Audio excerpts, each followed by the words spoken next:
अस्सलाम वालेकुम। ओके बच्चों, अब मैं आप लोग को ना मार्क करवाने लगी हूँ रिप्रोडक्शन फिजियोलॉजी।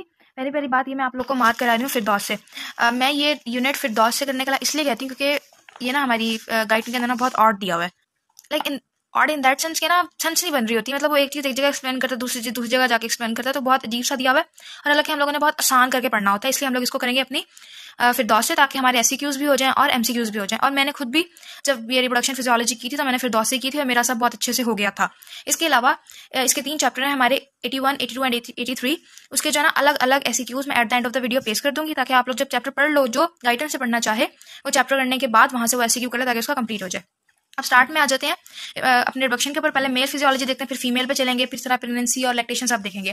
पहले आप लोग को पता होना चाहिए जो मेल्स के जितने भी मेल जो हमारे पास रिप्रोडक्टिव सिस्टम है, आपको उसके फंक्शन आने चाहिए। अच्छा, अब इसमें जो मेल के जितने भी ऑर्गन्स होते हैं ना, आपको इनका फंक्शन आता हो, क्योंकि ये वाइवा में पूछ लेते हैं। उसके बाद स्पर्मेटोजेनेसिस, ये हमारे पास इंपॉर्टेंट है। आप लोगों ने इसके तीनों स्टेप करना है, स्पर्मेटोसाइटोजेनेसिस एंड स्पर्मेटोजेनेसिस। इन दोनों का आता है डिफरेंस, ठीक है। आपको इसके अंदर का मैकेनिज्म आना चाहिए, तो ये हमारे पास इंपॉर्टेंट वन, हम सारा करेंगे। Hormonal stimulation of spermatogenesis important है, ये आप लोग करोगे तैयार, ठीक है। इसमें टेस्टोस्टेरोन, एलएच, एफएसएच, जीएच। अब एक और बात मैं आपको यहाँ बताती जाऊँ, जब भी हम लोग कोई भी चीज़ प्रिपेयर करते हैं ना अपनी किसी शॉर्ट बुक से, तो हम उसका एक लफ्ज भी नहीं छोड़ते, like not a single word. तो इसलिए हम लोग अपनी फिरदौस से अगर हम लोग रिप्रोडक्शन तैयार करेंगे, और अगर जो चाहता है अच्छे से तैयार हो जाए, उसने एक लफ्ज भी नहीं छोड़ना। रेगुलेशन ऑफ स्पर्मेटोजेनेसिस आप लोगों ने तैयार करनी है, इसकी हार्मोनल स्टिमुलेशन भी तैयार करनी है, और किस तरह रेगुलेट होती है ये भी तैयार करनी है। फिर आगे ये स्पर्म वगैरह इतना जरूरी नहीं है, हम लोग डायरेक्ट चलते हैं अपने stages of male sexual act के ऊपर। अब इसमें इन्होंने 4 स्टेप दिए हैं, इरेक्शन, लिब्रिकेशन, इमिशन। इसमें सबसे ज्यादा इंपॉर्टेंट आप लोगों ने चारों स्टेप याद करने, लेकिन important one is erection and ejaculation. इन दोनों को अलग अलग करके पूछ लेते हैं। फिर टेस्टोस्टेरोन सबसे इंपॉर्टेंट हार्मोन है, जिसमें आता है टेस्टोस्टेरोन, प्रोजेस्टेरोन, इनके बारे में पूछ लेते हैं, और एस्ट्रोजन। ये 3 हार्मोन्स आपने पूरे पूरे तैयार करने हैं।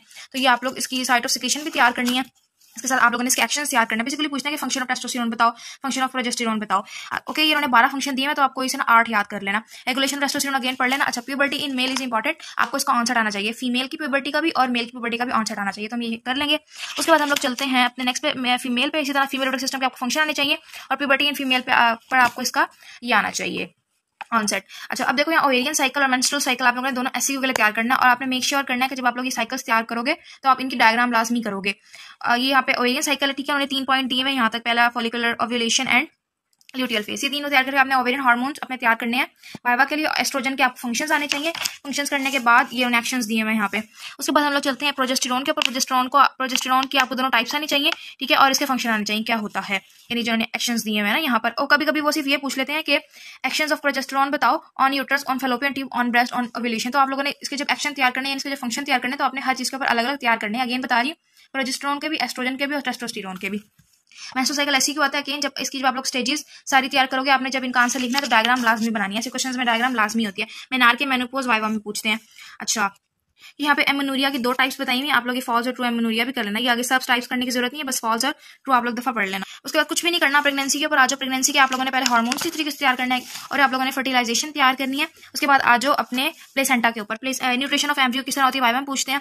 प्लेसेंटा के अपने फंक्शन तैयार करने हैं। उसके अलावा फंक्शन, ठीक है, यहाँ पर दिया रेस्पिरेटरी फंक्शन, डाइजेस्टिव फंक्शन, ये इन्होंने दिए हुए तकरीबन 5 दिए हुए, आप कोई से भी तैयार कर लेना। और एक आपको यहाँ बता दूँ, जब ये प्रेगनेंसी होती है, जो ये HCG होता है, हमारा पास बढ़ जाता है। जब हम लोग टेस्ट कराते हैं, जब HCG बढ़ाता है तो हम समझ जाते हैं कि फीमेल प्रेगनेंट है। ओके, नेक्स्ट है फिजियोलॉजिकल चेंजेस ड्यूरिंग प्यूबर्टी। ये इंपॉर्टेंट है, ये पास में बहुत दफा आया हुआ है, तो आप लोगों ने ये अच्छे तरीके से तैयार करना है, ठीक है। आपने हर चीज में अलग तैयार करना है कि प्रोडक्टिव सिस्टम पे इसका क्या रोल होगा, ब्लड पे क्या रोल होगा, सीवीएस पे, इस पे, एस पे क्या रोल होगा, तो आपने अलग अलग इसके ये तैयार कर लेना। नेक्स्ट चले एमनियोटिक फ्लूइड, इसके आप लोग फंक्शन तैयार कर लेना। ये रिप्रोडक्शन फिजियोलॉजी आपको एम्ब्रियोलॉजी, जब आप एम्ब्रियो तैयार करोगे, इसमें बहुत ज्यादा हेल्प करेगी, ठीक है।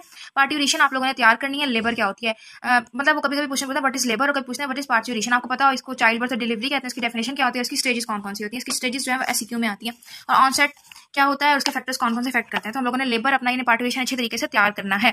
लेबर पेन के जो 2 पॉइंट है, आप लोगों ने ये दोनों पॉइंट तैयार करने हैं। अच्छा, ये जो है लोकिया दिया हुआ एक टर्म, ये वाइवा में पूछना, तो आप लोग ये तैयार करोगे। लैक्टेशन भी अगेन आप लोगों ने एससीक्यूज के लिए भी तैयार करनी है, और एमसीक्यूज के लिए भी। ये इतना एक दफा पढ़ लेना, ये पढ़ने के बाद असल हमारा लैक्टेशन का काम यहाँ से स्टार्ट होता है। आप लोगों ने इसकी लैक्टोजेनेसिस, इसके 3 स्टेप होते हैं, ठीक है। आप लोगों ने तीनों स्टेप तैयार करने हैं, और हर स्टेप पे कौन सा हार्मोन एक्ट करना है ये तैयार करना है। ये भी एससीक्यू में पूछ लेते हैं, इवन एमसीक्यूज में भी। इजैकुलेशन, अच्छा, सबसे ज्यादा इसके तीनों स्टेजेस में ना या तो वो पूरा स्टेज पूछना, नहीं तो इजेक्शन और लेट डाउन ऑफ मिल्क अलग से आता है। अब आप लोग इसके दोनों पॉइंट पढ़ोगे ना, आपको सिनेरियो में ना इन दोनों में से कोई एक बात मिलेगी, फिर आपको पता, फिर वो कहेंगे कि बताओगे कौन सा फिनोमेना इसमें लैक्टेशन का एक्ट कर रहा है, तो फिर हम बता लेट डाउन ऑफ मिल्क इस पे एक्ट कर रहा होता है। तो आप लोग के पास पेपर में भी एमबीबीएस के पास पेपर में आप ये वाला सीक्यू देखोगे। फिर जो इनहिबिशन ऑफ मिल्क इजेक्शन कब होती है, ये 2 फैक्टर आप लोग पढ़ लेना वाइवा के लिए। Suppression of female sexual cycle during lactation, ये मेरे एक्सटर्नल लेना मुझसे पूछा था, ठीक है, वाइवा में तो आप लोग ये तैयार करोगे। उसके बाद ऐसा करने की जरूरत नहीं है। अब जो चीज़ है वो मैं at the end of the video पेश कर देते हैं। रेस्ट अलग से जो है वो चैप्टर के क्वेश्चंस भी, फिर भी किसी का कोई क्वेश्चन है यू कैन आस्क। आप लोग चाहो तो एक दफ़ा अपने तसल्ली के लिए खुद भी गाइडेंस खोल के दफ़ा पढ़ के जरूर देखना। अगर समझ आए तो जो टॉपिक्स मैंने यहाँ से बताया वो गाइडेंस से कर लेना, अगर नहीं तो फिर यहीं से कर लेना। ठीक है, ओके।